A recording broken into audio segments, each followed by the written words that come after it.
Salut à tous, bienvenue dans le deuxième épisode du podcast de Sci-Fi. On explore le passé, on interroge le présent et on rêve le futur. Hans, quelles sont les nouvelles du blog ? Eh bien Adrien, sur le blog on retrouvera les 2 articles qui ont été rédigés pour Halloween, le micro-dossier Halloween. Je pense que c'est pour le moment à peu près tout. Bien sûr, vous pouvez toujours retrouver le premier épisode de ce podcast, ainsi que les autres articles publiés bien avant. Nous vous préparons d'ailleurs quelques surprises pour le mois de décembre.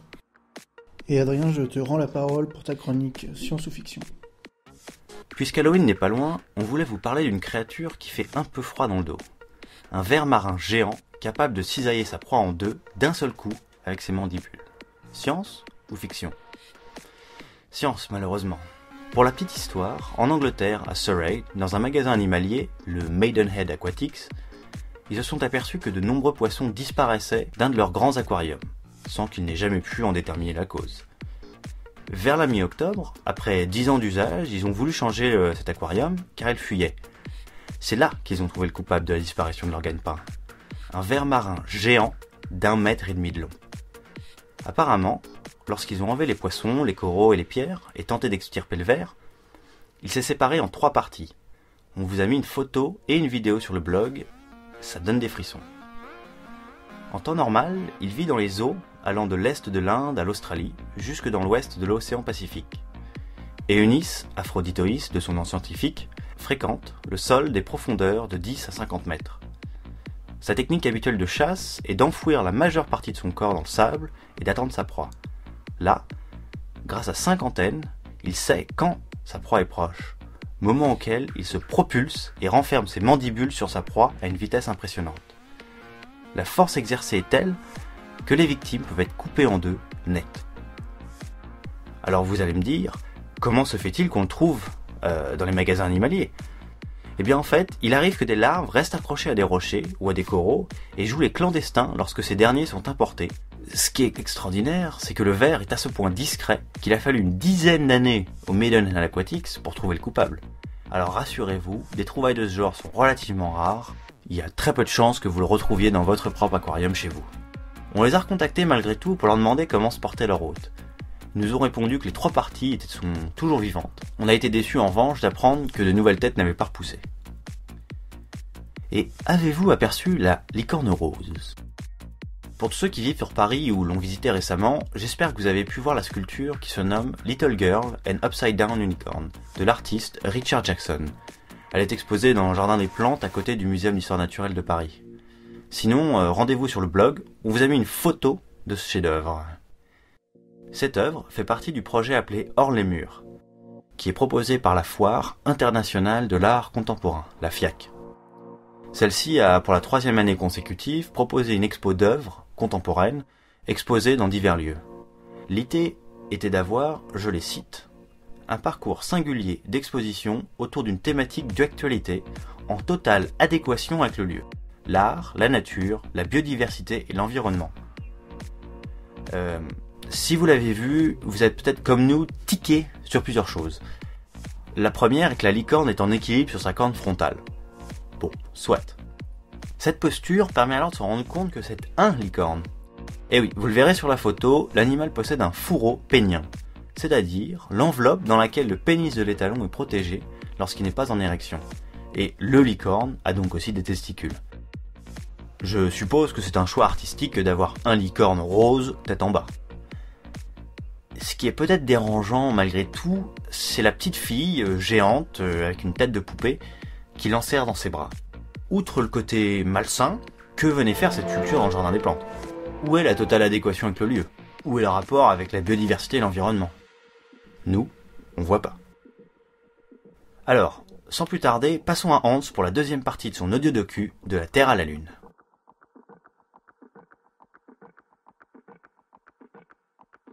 Bonjour à tous pour la suite de cette audio-docu sur le voyage vers la Lune. Dans cette seconde partie, je vais évoquer avec vous la phase que je considère être celle de l'imaginaire, où seules les connaissances issues des rêveries permettent d'aborder le sujet de la Lune et de concevoir un voyage pour la rejoindre. La Lune a été et reste encore un objet mystérieux. à la fois l'astre le plus visible et le continent le plus lointain.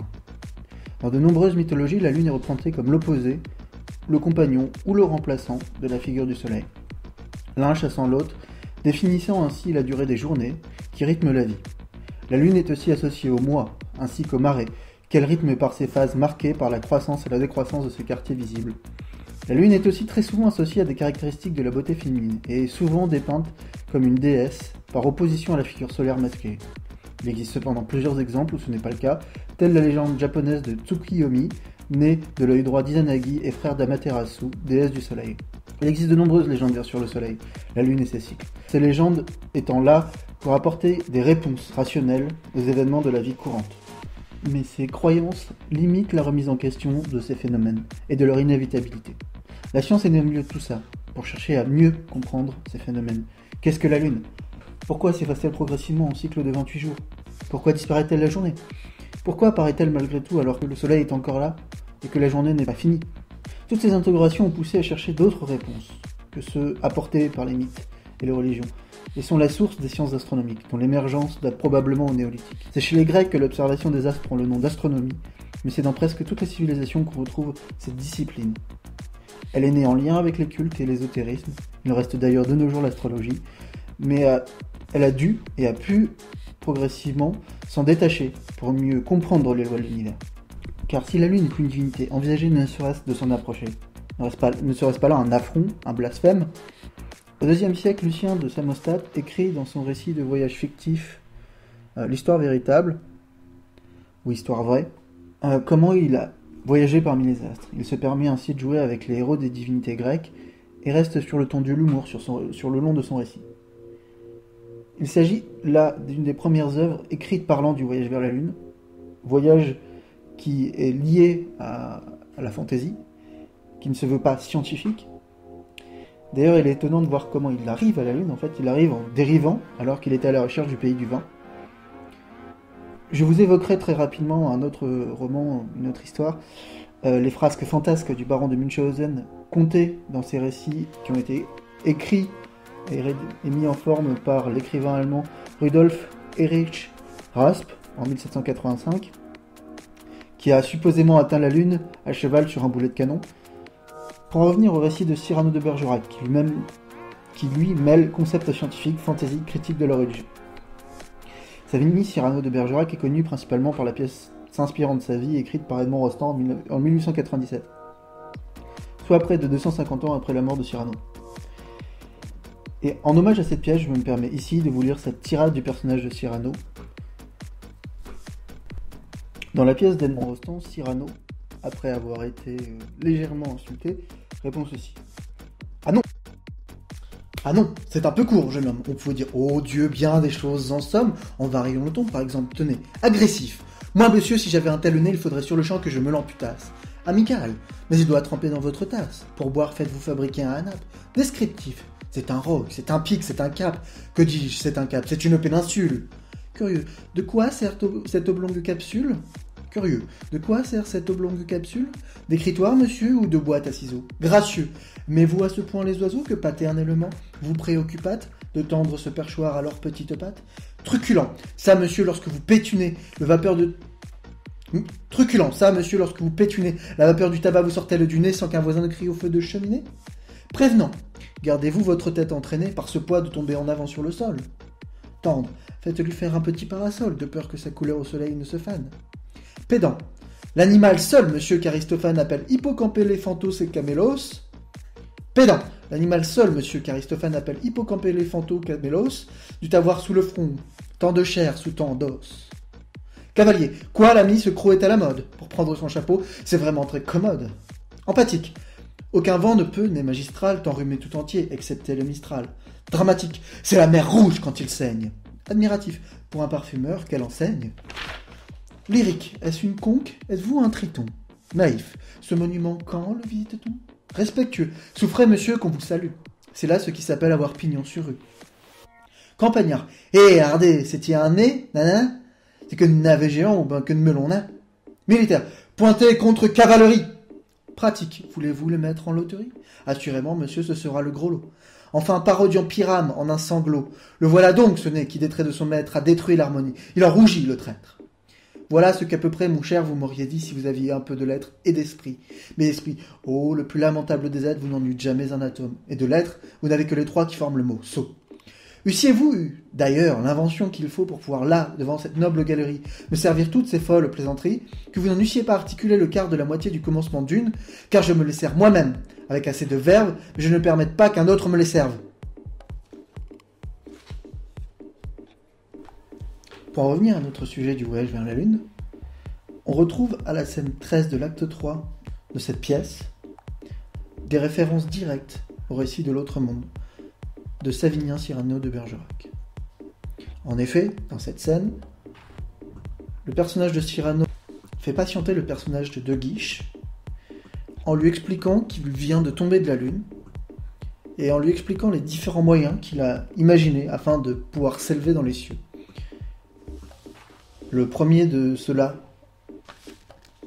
est l'utilisation de fioles en cristal dans laquelle se trouverait de la rosée du matin, qui s'envolerait bien évidemment le matin, comme on l'aperçoit souvent. La seconde méthode est de faire un vacuum en faisant chauffer un coffre de cèdre afin d'y raréfier l'air, qui reprend donc la méthode du ballon. Il envisage aussi la méthode de la cabine entourée de feux de salpêtre, donc de feux d'artifice, qui successivement s'allumeraient par rang, lui permettrait progressivement de s'élever dans l'air, de s'élever dans les cieux. Enfin, d'enfermer dans un globe la fumée qui monte, toujours là l'idée de la montgolfière, user un moyen beaucoup plus métaphorique, puisque Phébé est connu pour sucer les os de bœuf, la moelle des os de bœuf, sans noindre, de manière à espérer faciliter sa montée dans les cieux.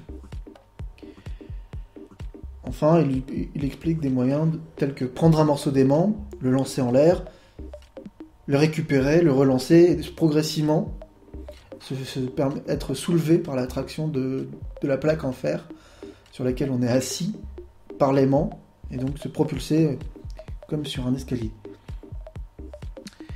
Et donc après ces 6 moyens, Cyrano explique qu'il en utilise un 7e, dans lequel il suffit à l'heure où l'onde par la Lune est attirée, donc à la période de la marée montante, se mettre sur le sable après un bain de mer, la tête partant la première, car les cheveux gardent l'eau dans leurs franges. Voici donc les 7 méthodes proposées par Cyrano dans la pièce d'Edmond Rostand. Certaines de ces méthodes sont exactement celles qu'on retrouve dans le roman de Cyrano. Je ne peux pas là exactement vous décrire complètement le roman de Cyrano parce qu'il y a énormément de choses. Ce qu'il y a à en retenir de ce roman, si vous ne l'avez pas encore lu, c'est que Cyrano il fait la critique de l'absence et du rejet de la science par la société entièrement censurée par le catholicisme, et se permet de se moquer à différentes reprises de l'irrationalité du culte face à des observations évidentes qui prouvent certaines théories scientifiques.